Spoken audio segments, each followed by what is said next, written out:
चोट खाँदा खाँदा मुटु अचनै सरी भो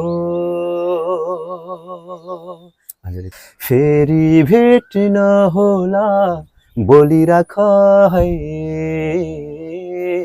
फेरि भेट नहोला बोलिराख है फेरि भेट नहोला बोलिराख है फेरि भेट नहोला हेरिराख है तिमीले दिएको चिनो हरायो तिमीले दिएको चिनो हरायो सम्झी सम्झी रुनी गरायो। नमस्ते साथीहरू, साझा टेलिभिजन हेरेर बस्नुभएका सम्पूर्ण दर्शकहरूलाई आज म एउटा नयाँ भिडियोको साथ तपाईहरुलाई स्वागत गर्न गइरहेको छु। विशेष गरी म प्युठान घर भएका एकजना भाइको प्रतिभा तपाईहरुको सामु प्रस्तुत गर्ने कोसिस गरिरहेको छु। समय हेरेर तपाईहरुको सल्लाह सुझाव दिन भने नभुल्नु होला। भाइले स्वागत छ हाम्रो साझा टेलिभिजनमा। धन्यवाद।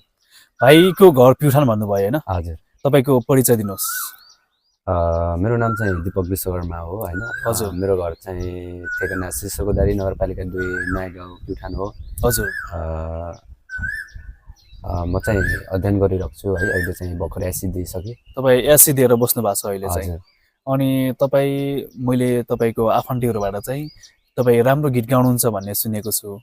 आज त्यो कारणले गर्दाखेरि तपाई यहाँ आज घोडाइमा पनि आएको हिसाबले र दोरीको हिसाबले पनि नजिक भएको हिसाबले चाहिँ म तपाई सामु तपाईको केही गीतहरु सुन्नको लागि र दर्शकमाझ तपाईको आवाजलाई पुर्याउनको लागि आज म यहाँ आएको छु।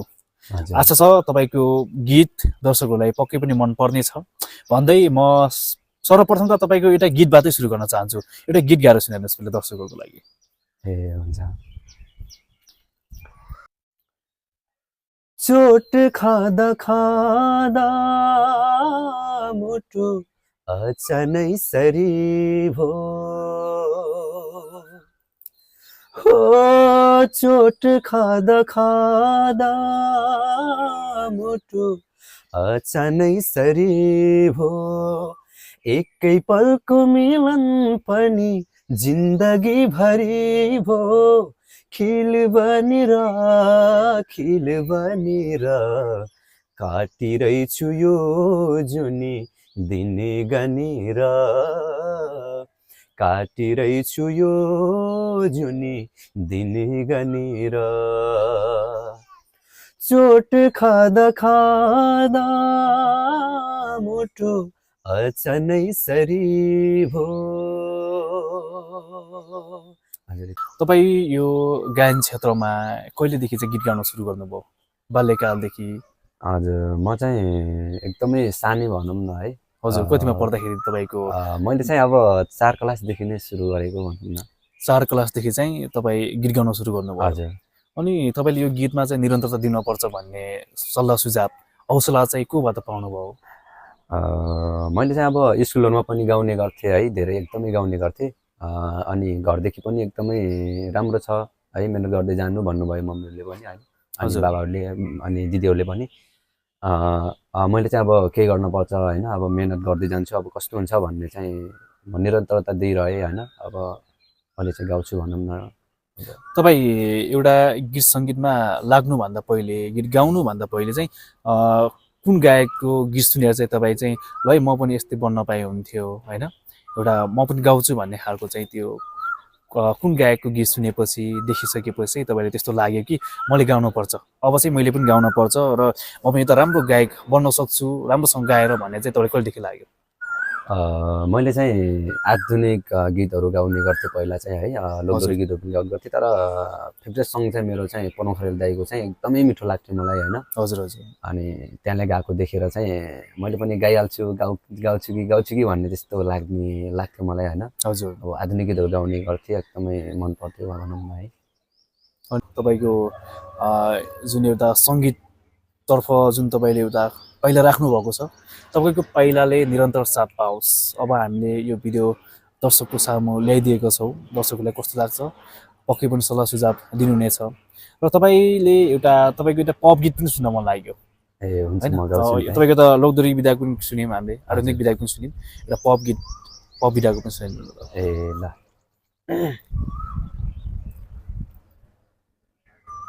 केही गल्ती भयो होला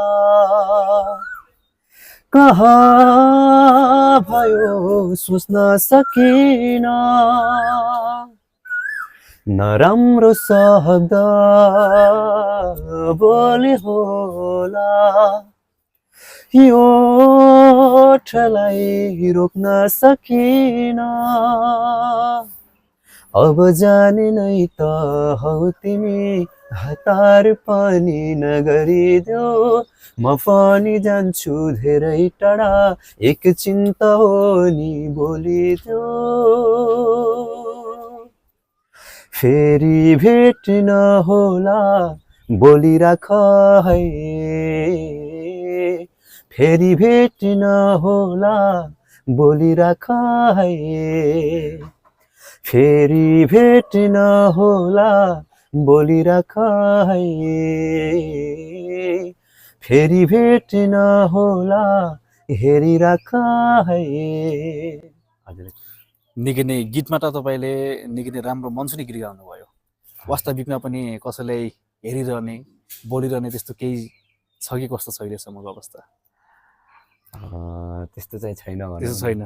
उमेरको हिसाबले कति हुनुभयो तपाईँ अहिले? म चाहिँ अहिले 17 वर्ष पुगेँ भनौँ न। 17 वर्ष भनेपछि उमेर सानो छ। अहिले चाहिँ राम्रोसँग करियरमा फोकस गर्नुहोस् होइन। यो तपाईँको गीतमा मात्रै सीमित रहोस् है। किनकि अहिले भनेको तपाईँ कसैसँग प्रेम गर्ने उमेर चाहिँ होइन। तपाईँ यो गीतमा मात्रै सीमित होस्। निकै नै मनसुनी गीत गाउनुभयो। तपाईँको गीत दर्शकहरूलाई कस्तो लाग्छ पक्कै पनि कमेन्टमा भन्नु नै छ, सुझाव दिनु नै छ। योभन्दा धेरै प्रगति योभन्दा धेरै राम्रो गर्ने पक्कै सुझाव तपाईँले पाउनुहुनेछ। अनि तपाईँको अहिले आज घोडाईसम्म आउनु भएको छ। हजुर। आज कसो कन्ट्याक्टमा आउनुभयो तपाईँ घोडाईसम्म चाहिँ? म यहाँसम्म चाहिँ ल्याउने चाहिँ दिदी अनि बेनाजु हुनुहुन्छ है। हजुर। दिदी बेनाजुलाई चाहिँ म धेरै नै मनदेखि नै धन्यवाद दिन चाहन्छु। मलाई यहाँसम्म ल्याउनु भयो होइन, यहाँसम्म चाहिँ मलाई बोलाउनु भयो होइन, तपाईँसँग भेट गराइदिनु भयो होइन। हजुर हजुर। त्यसको लागि धेरै धेरै धन्यवाद दिन चाहन्छु दिदी बेनालाई। अरू तपाईँ केही गीत तपाईँको गाउन मन लागेको गीतहरू केही छ भने गाउन सक्नुहुन्छ अहिले? ए हुन्छ नि त म गाउँछु है।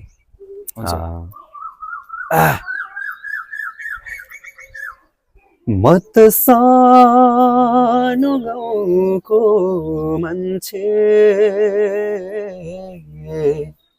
म त सानै घरमा बस्थे म त सानो गाउँको मान्छे म त सानै घरमा बस्थे दिनुभो माया मलाई दिनुभो माया मलाई माया दिने जतिलाई जय जय होस् नमस्ते हो जय जय होस् नमस्ते। वाउ निकै नै मिठो। आज हामी तपाईँको गीत सुन्यौँ, दर्शकलाई पनि पक्कै सुनाउने मौका पायो। तपाईँको यो 3-4वटा गीत गाउनु भएको छ। यो गीत सुनिसकेपछि दर्शकको प्रतिक्रिया कस्तो आउँछ त्यो अनुसार फेरि हामी अर्कोचोटि तपाईँसँग अवश्य भेट हुनेछौँ। तपाईँको यो सङ्गीततर्फको तपाईँको यात्रा सधैँ अघि बढिरहोस्, कहिले नरोकोस्। जस्तोसुकै परिस्थितिमा पनि तपाईँ आफ्नो सङ्गीततर्फको यात्रा चाहिँ निरन्तरता दिनुहोला। आगामी दिनहरूमा तपाईँको यो प्रतिभा अझै निखारेको हेर्न पाऊँ हामीले। र आज केही अन्त्यमा के भन्न चाहनुहुन्छ जुन अहिले तपाईँका गीतहरू हेरेर सुनेर बसिरहनु भएका सम्पूर्ण दर्शकहरूको लागि चाहिँ के भन्न चाहनुहुन्छ? हजुर, सर्वप्रथम त साझा टेलिभिजनलाई नै धन्यवाद दिन चाहन्छु। हजुर र मलाई यहाँसम्म ल्याउनु हुने भेनाजु अनि दिदीलाई पनि धेरै धेरै धन्यवाद दिन चाहन्छु। र मेरो गीत राम्रो भए पनि नराम्रो भए पनि होइन, दर्शकहरूले माया गरिदिनुहुन्छ भन्ने यहाँबाट सबैलाई होइन, राम्रो भए पनि नराम्रो भए पनि सबैलाई धन्यवाद दिन चाहन्छु होइन, हेरिदिनु हुने होइन सबैलाई यति नै भन्न चाहन्छु नि त। ठिक छ दिवस भाइ, फेरि हामी आगामी दिनहरूमा अवश्य पनि भेट होला। तपाईँको गीत सुनिसकेपछि दर्शकहरूको प्रतिक्रियापछि हामी भेट हुनेछौँ। तबसम्मको लागि चाहिँ म तपाईँलाई बिदा गर्न चाहन्छु। हजुर, हस् हस् त